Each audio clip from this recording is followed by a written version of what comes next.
Hello everyone, welcome to bright IQ। तो जैसा कि अभी हम लोग पढ़ रहे हैं JPSC में पेपर 1 का हिस्ट्री। ये हिस्ट्री में हम लोग पढ़ रहे हैं इंस्टेंट इंडिया यानी आधुनिक भारत।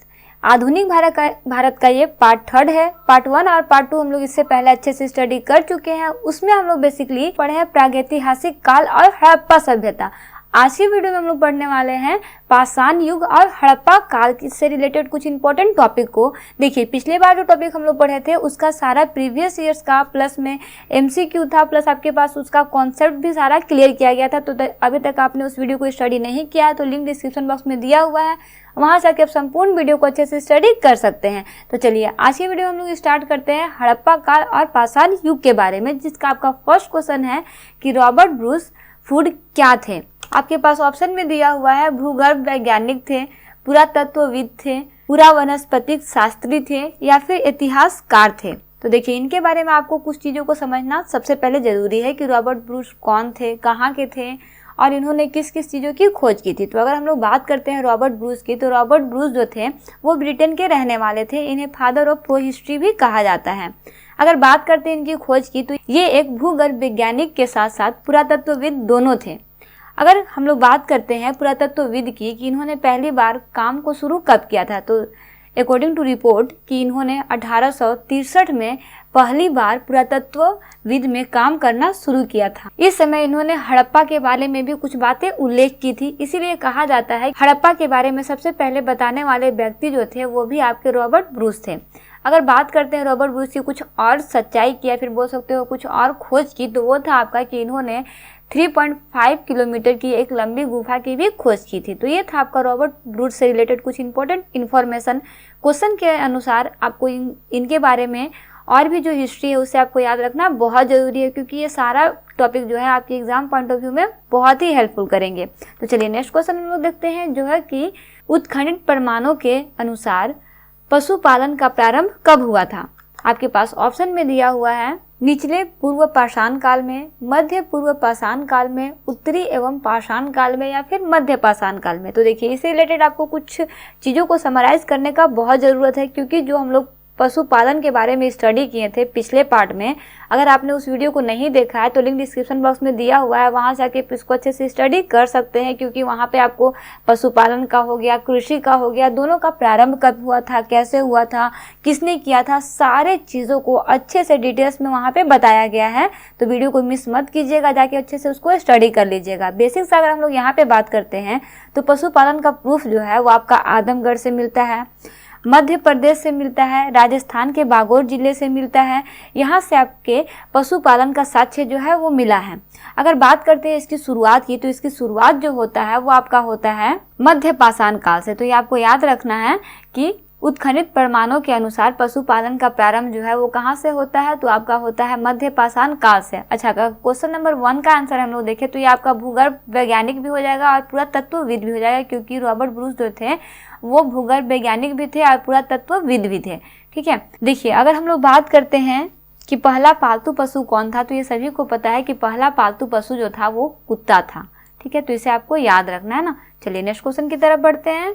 नेक्स्ट क्वेश्चन है कि मध्य पाषाणिक प्रसंग में पशुपालन के प्रमाण जहाँ मिले हैं वह स्थान कौन सा है। पशुपालन की ही बात हो रही है, इसको ध्यान से समझिएगा, आंसर देने का कोशिश कीजिएगा। आपके पास ऑप्शन में दिया हुआ है लंघनाथ, वीरभानपुर, आजमगढ़ या फिर चोपनी मोंडा। तो देखिए, इसका आपका करेक्ट आंसर क्या हो जाएगा, आजमगढ़। जैसा कि अभी हम लोग तुरंत देखे कि आजमगढ़ से क्या मिले हैं, पशुपालन का प्रमाण मिला है। और कहाँ कहाँ से मिला है, अगर इसके अलावा आपको कुछ और डिटेल्स पता है तो उसके लिए आप कमेंट बॉक्स में कमेंट जरूर कीजिएगा कि नहीं यहाँ से भी इन सब चीज़ों के प्रमाण जो है वो मिले हैं। चलिए नेक्स्ट क्वेश्चन देखते हैं, जो है आपका कि हड्डियों से निर्मित आभूषण भारत में मध्य पाषाण काल के संदर्भ में कहाँ से प्राप्त हुए हैं। आपके पास ऑप्शन में दिया हुआ है सराय नाहर राय से, महदहा से, लेखिया से या फिर चौपनी मांडो से। देखिए, आपके पास ऑप्शन में यहाँ पे दिया हुआ है ABC या फिर उपरोक्त सभी। देखिए, तो हम लोग बेसिकली बात करते हैं मध्य पाषाण काल की। अगर मध्य पाषाण काल की बात करते हैं तो यहाँ पे आपको 3 जगहों को याद रखना बहुत जरूरी है। एक आपका हो गया महदहा, दूसरा आपका है दमदमा और तीसरा है आपका सराय नागर राय। ठीक है, अगर बात करते हैं तो ये सब जो है वो आपके यूपी के प्रतापपुर में स्थित है। ये तीनों के तीनों कहाँ स्थित है? तो यूपी के प्रतापपुर में स्थित है। इन सभी जगहों से आपके हड्डी मिले हैं, हड्डियों के ढेर मिले हैं, हड्डियों के आभूषण मिले हैं और कहा जाता है कि यहाँ से एक सी से निर्मित उपकरण भी मिले हैं। इसका उल्लेख करने वाले अगर प्रथम व्यक्ति की बात करते हैं कि इसका उल्लेख पहली बार किसने किया था, तो वो है आपका जी.आर. शर्मा ने। किसने किया था? तो जी.आर. शर्मा ने किया था। अगर इसमें हम लोग कुछ और इम्पोर्टेंट चीज़ों को देखें, जैसे कहा जाता है कि महदहा से उच्चड़ खाने का प्रमाण मिला है, साथ ही साथ यहाँ से समाधान यानी जहाँ पे लोगों को दफनाया जाता है उस जगह का भी स्थान मिला है। अगर हम लोग बात करते हैं तो कुल 41 प्रमाण मिले हैं 100 दफनाने की। कितने प्रमाण मिले हैं? 41 प्रमाण। अब देखिए इन प्रमाण को आप कैसे समझिएगा। जैसे अगर हम लोग बोले तो 5 स्थान ऐसा मिला है जहाँ पे सती प्रथा का प्रमाण मिलता है। सती प्रथा यानी कि जहाँ पे 2 जोड़ों को साथ में दफनाया जाता है। कितने प्रमाण मिले हैं? टोटल 5 प्रमाण मिले हैं। उसी तरह से 2 प्रमाण ऐसे मिले हैं जहाँ पे जोड़ा को दफनाया गया है, यानी कि 2-2 लोगों को अलग अलग करके दफनाया गया है। साथ ही साथ एक जगह यहाँ पे ऐसा भी है जहाँ पे 300 को एक साथ दफनाया गया है। तो ये आपका ना बहुत इंपॉर्टेंट है, इसे आप अच्छे से याद रखिएगा। पहला क्या, यहाँ से कितने प्रमाण मिले हैं? तो टोटल 41 प्रमाण मिले हैं, जिसमें से आपका 5 प्रमाण जो है वो आपका सती प्रथा का मिलता है, 2 प्रमाण जो मिलता है वो आपका 2 लोगों को साथ में दफनाने का मिलता है, और 1 प्रमाण जो है वो आपका मिलता है कि 3 लोगों को एक साथ में दफनाया गया है, और बाकी के जो प्रमाण मिले हैं उसमें आपको सिंगल लोगों को दफनाया गया है। तो इसे आपको याद रखना है। इसके खोज किसने की थी? तो वो थे आपके जी.आर. शर्मा। ये आपका इससे रिलेटेड कुछ इंपॉर्टेंट टॉपिक है जिसको आपको याद रखना बहुत जरूरी है। अगर हम लोग ऑप्शन की बात करते हैं कि इसका करेक्ट ऑप्शन क्या हो जाएगा, तो वो है आपका A, B, C तीनों हो जाएगा। ठीक है, चलिए नेक्स्ट क्वेश्चन की तरफ बढ़ते हैं। नेक्स्ट क्वेश्चन है आपका कि एक ही कब्रगाह से 3 मानव कंकाल कहाँ से निकले हैं। देखिए अभी जस्ट हम लोग पढ़े हैं ना इसके बारे में, इसमें कोई कंफ्यूजन नहीं होना चाहिए। गेस कीजिए इसका करेक्ट आंसर। आपके पास ऑप्शन में दिया हुआ है सराय नाहर राय से, दमदमा से, महदहा से या फिर लंघनाथ से। तो जी हाँ, इसका करेक्ट आंसर क्या हो जाएगा आपका कि ये मिले हैं आपके दमदमा से। ठीक है, चलिए नेक्स्ट क्वेश्चन की तरफ बढ़ते हैं। अच्छा, अगर इसमें हम लोग बात करते हैं एक और इम्पोर्टेंट चीज़ की, अभी तक तो हम लोग बात की है जो भी है इंसानी 100 को दफनाने की। अगर हम लोग बात करते हैं कुत्तों की दफनाने की, तो एक प्रमाण ऐसा मिला है कि कुत्तों को दफनाने का प्रमाण जो है वो आपका मिला है बुर्ज होम से। ये बुर्ज होम कहाँ है? तो ये आपका जम्मू कश्मीर में स्थित है, जम्मू कश्मीर के श्रीनगर में स्थित है। चलिए नेक्स्ट क्वेश्चन की तरफ बढ़ते हैं। नेक्स्ट क्वेश्चन है आपका कि खाद्यान्नों की कृषि सर्वप्रथम किस काल में प्रारंभ हुआ था। देखिए आपका बहुत आसान क्वेश्चन है और ये आप बहुत बार पढ़े हो। देखिए आप गेस कीजिएगा इसका करेक्ट आंसर। आपके पास ऑप्शन में दिया हुआ है नवपाषाण काल, मध्य पाषाण काल, पुरापाषाण काल या फिर प्रोटो ऐतिहासिक काल। इन तीनों चारों में से कौन से काल में जो है आपका सर्वप्रथम कृषि काल का प्रारंभ हुआ था। तो देखिए अगर हम लोग बात करते हैं कृषि का, तो कृषि का प्राचीनतम प्रमाण जो है वो आपका मिलता है मेहरगढ़ से। कब मिलता है? तो ये आपकी बात जो है वो आपका 7000 ईसा पूर्व की बात है। 7000 ईसा पूर्व में ये मिलता है। कहाँ से मिलता है? मेहरगढ़ से मिलता है। ये कहाँ पे स्थित है? तो ये आपका पाकिस्तान में स्थित है।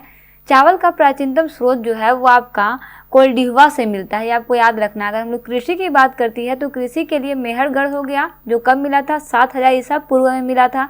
अगर वहीं हम लोग बेसिक सा चावल की बात करते हैं तो इसका प्राचीनतम स्रोत जो है वो आपका कोल्डिहवा से है, लेकिन दोनों का प्रमाण जो है वो यूपी से मिलता है। कहाँ से मिलता है? यूपी से मिलता है। यूपी में कहाँ से? तो यूपी के लहुरा देव से मिलता है, जहाँ से 9000 से लेके 7000 ईसा पूर्व के साक्ष्य जो है वो मिलते हैं। किस चीज के? खेती के, है ना। और यह युग जो है वो कब स्टार्ट हुआ है? तो ये आपका युग स्टार्ट हुआ है नवपाषाण काल में। तो ये आपको याद रखना है कि कृषि से संबंधित कोई भी चीज का जो स्टार्टर हुआ है वो कब हुआ है? नवपाषाण काल में हुआ है। चलिए नेक्स्ट क्वेश्चन देखते हैं। नेक्स्ट क्वेश्चन है आपका कि भारत में मानव का सर्वप्रथम साक्ष्य कहाँ से मिलता है। बहुत इजी क्वेश्चन है। आपके पास ऑप्शन में दिया हुआ है नीलगिरी पहाड़ियाँ, शिवलिंग पहाड़ियाँ, नलम्मा पहाड़ियाँ या फिर नर्मदा घाटी। तो देखिए इससे रिलेटेड आपको कुछ टॉपिक को याद रखना है। जैसे अगर हम लोग बात करते हैं एमपी की, एमपी का एक जगह है हथनोरा नाम का स्थान, जहाँ से मानव के सर्वप्रथम भारत में साक्ष्य मिलते हैं। तो ये आपको याद रखना है कि ये जगह से क्या मिला है? तो मानव के सर्वप्रथम भारत में साक्ष्य मिलते हैं। इसकी खोज कब की गई थी? तो इसकी खोज की गई थी 1982 ईस्वी में। किसके द्वारा की गई थी? तो उनका नाम था अरुण सोनकिया। यहाँ का प्रमुख नदी क्या था? तो वो था आपका नर्मदा नदी। और इसी के घाटी से पहले मानव साक्ष्य का प्रमाण भी मिलता है। तो ये आपको याद रखना है कि नर्मदा घाटी वैसा घाटी था जहाँ से मानव का साक्ष्य मिलता है। प्लस में मानव के सर्वप्रथम भारत में साक्ष्य कहाँ से मिलते हैं, तो वह है आपका MP के हथनोरा नाम के स्थान से मिलता है। तो इसका करेक्ट आंसर आपका क्या हो जाएगा, नर्मदा घाटी। चलिए नेक्स्ट क्वेश्चन की तरफ बढ़ते हैं, जो है आपका कि मानव द्वारा सर्वप्रथम प्रयुक्त अनाज कौन सा था, यानी कि जो मनुष्य लोग जो थे वो पहली बार अनाज का यूज किए थे वो कौन सा था। आपके पास ऑप्शन में दिया हुआ है गेहूं था, चावल था, जौ था या फिर बाजरा था। तो जी हाँ, इसका करेक्ट आंसर क्या हो जाएगा, जौ था। अब देखिए इसके बारे में भी कुछ डिटेल्स आप स्टडी कर लीजिए, फिर इसके बारे में कुछ चीज़ों को जान लीजिए। जैसे कहा जाता है कि जौ का प्रमाण जो है वो 8000 ईसा पूर्व से मिला है और इसका पूर्व उल्लेख जो है वो भूमध्य सागर से मिलता है। कहाँ से मिलता है इसका पूर्व उल्लेख, भूमध्य सागर से मिलता है। कब मिलता है, तो वो समय है आपका 8000 ईसा पूर्व का। इसके बाद इराक वाले इलाके में और इसी तरह से और जगहों पर इसका उत्पाद जो है वो शुरू होता है और धीरे धीरे करते करते ये हमारे इंडिया तक भी आ पहुंचता है। तो इसे आपको याद रखना है कि मानव द्वारा सर्वप्रथम प्रयुक्त किया गया अनाज कौन सा था, जौ था। चलिए नेक्स्ट क्वेश्चन देखते हैं, जो है आपका कि भारतीय उपमहाद्वीप में कृषि के प्राचीनतम साक्ष्य कहाँ से प्राप्त हुए हैं। आपके पास ऑप्शन में दिया हुआ है कोल्डिहवा से, लहुरा देव से, मेहरगढ़ से या फिर टोकवा से। तो देखिए अगर हम लोग इसमें बेसिकली बात करते हैं कोल्डिहवा से, तो कोल्डिहवा से 6000 ईसा पूर्व के चावल की भूसी मिला है। क्या मिला है, चावल की भूसी मिला है। दैट मीन्स यहाँ से चावल का साक्ष्य जो है वो प्राप्त होता है। मेहरगढ़ की बात करते हैं तो मेहरगढ़ जो है वो आपका बलूचिस्तान में स्थित है। कहाँ स्थित है, बलूचिस्तान में। ये आपको याद रखना है। यहाँ से भी कृषि का साक्ष्य मिला है और लहुरा देव से 9000 ईसा पूर्व का साक्ष्य मिला है। लेकिन अगर आपको ऑप्शन में टिक करना हो तो आप यहाँ पे, अगर आपके पास दोनों ऑप्शन दिया रहे, जैसे अगर आपके पास यहाँ पे दिया हुआ है लहुरा देव और कोल्डिहवा दोनों दिया रहे, तो आपका लहुरा देव जो है वो आपका करेक्ट आंसर हो जाएगा, कोल्डिहवा नहीं होगा यहाँ पे। हालांकि ये भी सही आंसर है, लेकिन इससे पहले आपको इसको प्रायोरिटी देना होगा क्योंकि ये आपका जो है वो 9000 ईसा पूर्व की बात हो रही है। ठीक है, तो इस तरह से हम लोग आज की क्लास में पाषाण युग के बारे में कुछ डिटेल्स में स्टडी किए हैं विथ कॉन्सेप्ट एंड MCQ। ये सारा क्वेश्चन जो है आपका एग्जाम पॉइंट ऑफ व्यू से बहुत ही इंपॉर्टेंट है, तो सारे क्वेश्चन को अच्छे से रिवीजन करते रहिए। किसी भी क्वेश्चन में, किसी भी टॉपिक में कोई भी प्रॉब्लम हो तो कमेंट बॉक्स में कमेंट कर सकते हैं। तो मिलते हैं नेक्स्ट वीडियो में एक इंपॉर्टेंट टॉपिक के साथ। Thanks for watching, like and subscribe bright IQ।